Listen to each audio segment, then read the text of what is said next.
మంచిర్యాల జిల్లా బెల్లంపల్లి పట్టణంలోని తెలంగాణ మైనారిటీ గురుకుల బాలికల పాఠశాలలో వాచ్మెన్ గా విధులు నిర్వహిస్తున్న వ్యక్తి పాఠశాల విద్యార్థినుల పట్ల అసభ్యంగా ప్రవర్తిస్తున్నాడని విద్యార్థినులు వారి తల్లిదండ్రులకు ఆరోపించారు. వివరాల్లోకి వెళ్తే మైనారిటీ గురుకుల బాలికల పాఠశాలలో నేహాల్ అనే వ్యక్తి వాచ్మెన్ గా పనిచేస్తున్నాడు. అతను గత 15 రోజులుగా సాయంత్రం వేళలో మద్యం సేవించి వచ్చి విద్యార్థులను తాకడం, ఎక్కడ పడితే అక్కడ చేతులు వేసి ఇబ్బంది పెడుతున్నాడని విద్యార్థినుల తల్లిదండ్రులు అన్నారు. ఈ విషయంపై పాఠశాల ప్రిన్సిపల్ కు ఫిర్యాదు చేసినప్పటికీ తాను పట్టించుకోవటం లేదని, అందుకే బెల్లంపల్లి 1 టౌన్లో నేహాల్ పై ఫిర్యాదు చేయడం జరిగిందని అన్నారు. ఫిర్యాదులో 8వ తరగతి 9వ తరగతి విద్యార్థినులు సైతం సంతకాలు చేశారు. విద్యార్థినుల పట్ల సభ్యంగా ప్రవర్తిస్తున్న వాచ్మెన్ ను వెంటనే సస్పెండ్ చేసి కఠినంగా శిక్షించాలని వారు డిమాండ్ చేశారు.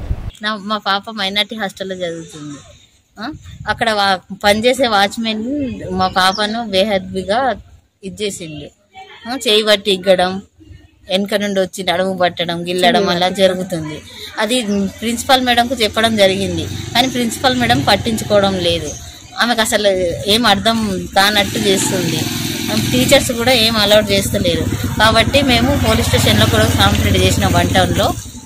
మాకు పేరు నిహాల్ కోరుతున్నాం. మంది పిల్లలు కూడా సాక్షి సంతకాలు పెట్టిండ్రు. వాళ్ళకు కూడా ఇట్లనే జరుగుతుందట 15 రోజులు 20 రోజుల నుండి. సాయంత్రం కాగానే ఆ మనిషి మాత్రం తాగి వచ్చి ఆ పిల్లల్ని అట్లా బిహేవ్ చేస్తుండ్రట. ఇంటికి పంపించింది అందరిని. అటువంటి వారిని కఠినంగా శిక్షించాలి.